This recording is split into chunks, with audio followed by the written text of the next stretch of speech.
Most people think marketing automation is just sending emails or tagging leads, but it's way more than that.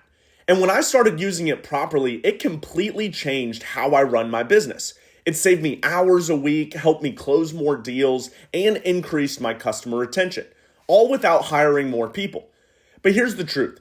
Most people either overcomplicate it or never really use it properly. So in this video, I'm going to break down what marketing automation is, how it really works, and how it can absolutely revolutionize the way that you run your business without feeling robotic or overwhelming. So the first thing that you have to understand is what marketing automation really is. It's not about email autoresponders or sending Zapiers across platforms, but it's the infrastructure that allows you to scale your business without scaling the complexity. Imagine you're training a team that never sleeps, that never drops the ball, and is always on time, right? It would revolutionize the way you run your business, and that's what marketing automation really is. And automation, what most people think is it's about robots replacing humans. Well, it's not. It's about humans operating like machines. It's about humans making sure that nothing ever goes miss, and that's what we all want as business owners. It allows us to take ourselves out of the business. And where most people get it dead wrong is they overcomplicate it. Right? They're obsessing over the tools instead of the outcomes. They think that having a 50-step automation is better than just having a 2-step automation that actually works. And that's where most people get it wrong. The second way that most people absolutely get it wrong is they underuse it, right? They set up, one abandoned cart workflow and think that, man, my business is automated. Well, it doesn't work like that. You have to automate every single piece of your business if you want to do it, and then allow it to not be overcomplicated so you can train others about it. And that's where things like SOPs come in, which we have a great video on the channel about. So make sure to watch this after this video. But the third thing that most people get wrong is they connect it to the customer journey, right? Systems disconnected from the narrative are wasted tech. Right? They think that, okay, I'm just going to attach this one automation here and it's going to revolutionize it. Well, if you don't have a clear-cut customer journey with the narrative that you want to say, then an automation is just wasted time. So you have to understand your customer journey very, very good in order to have the automation actually work and produce results. So we also have a great video on how to understand customer journeys on the channel. So make sure to like, subscribe, and watch that video as well. And if your automation isn't tied directly into revenue and retention, you don't have an automation. You have extra steps, you have clutter. Because that's what most people get wrong. They think that automation is just, I want to set up an email, but if it doesn't directly drive revenue or retention, then there's not really a point in having it. So what should you actually do? Well, when you set this up correctly, it saves you hours on weekly operations. Because they're automated, it works without you. It increases your lifetime value of the customer because now you can always remind them when new products happen or when they should resubscribe because it's all happening automatically. You don't have to manually remember every customer that you need to reach out to. And it also helps you qualify, nurture, and close more leads. Because at the end of the day, if you've ran a business or you do anything like that, you know that the power is in the follow-up. But most people, just like how I did, is we're all human. Sometimes we just forget. So having automation to automatically follow up is super, super powerful. And you want to make sure that it always delivers value at scale without losing personalization. So you want to make sure that it still sounds like you're sending a manual email to them and it's one-on-one and it's personalized, but you can do it at scale. So example, your onboarding sequence that anticipates the questions. Right? This is where you really have to understand your customer persona and the psychographics because you can actually send them the objections before they even promote it, right? So now you can increase the retention of what you're doing because you already know what their questions are, right?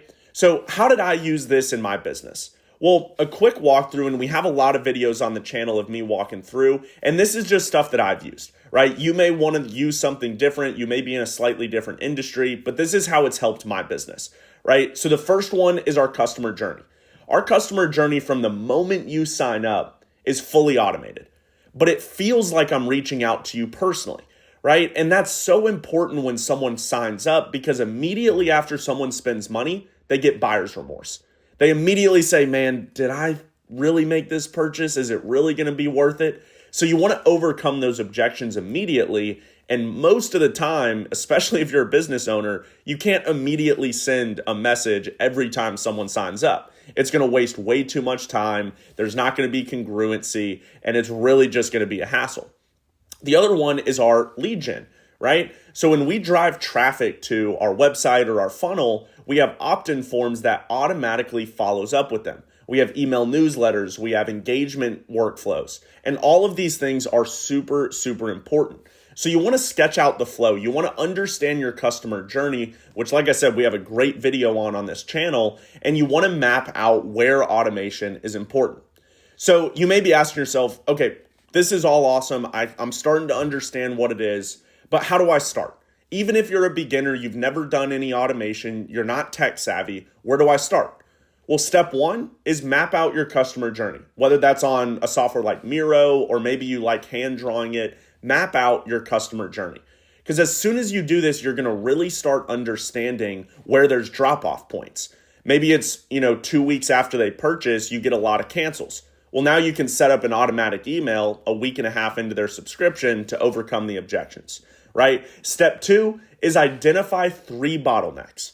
Every single business in the world has at least 3 bottlenecks where you either lose leads, you have a big drop off on cancels, or you have a lot of objections coming in.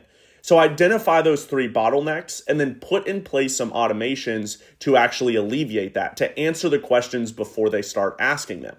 And step 3 is picking the right tool. Now, there's a million tools in the world that can help you with this, but you really want to make sure, especially if you're a small business, you're a startup, that you choose one that you get the most features for the lowest price. And it's very, very hard to find. Personally, I use a software called Rubik Management. It's a phenomenal tool. It has basically everything I need for like $100 a month. So it's phenomenal for small businesses, startups, people that really want to start utilizing all this without that massive price tag that it usually is. And step 4, start building. But build the simplest layer at the beginning, right? Build the most necessary, simple workflow that you can and watch how much time you get. And then you'll be motivated to, okay, now I want to automate this part, this part, this part. And you do step by step.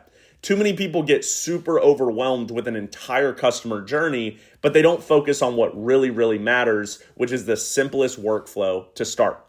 So you don't need 100 automations. You need 3 that actually work.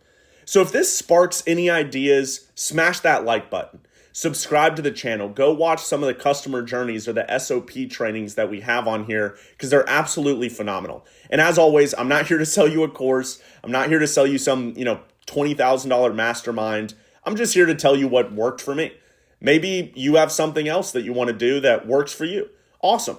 Drop it in the comments. I'm always interested to see what works for others because it's always great learning. So make this collaborative. Drop it in the comments on stuff that you used or things that you've automated, and we'll all grow as operators together. So hit the subscribe button, watch a couple more videos, and we'll see you in the next one.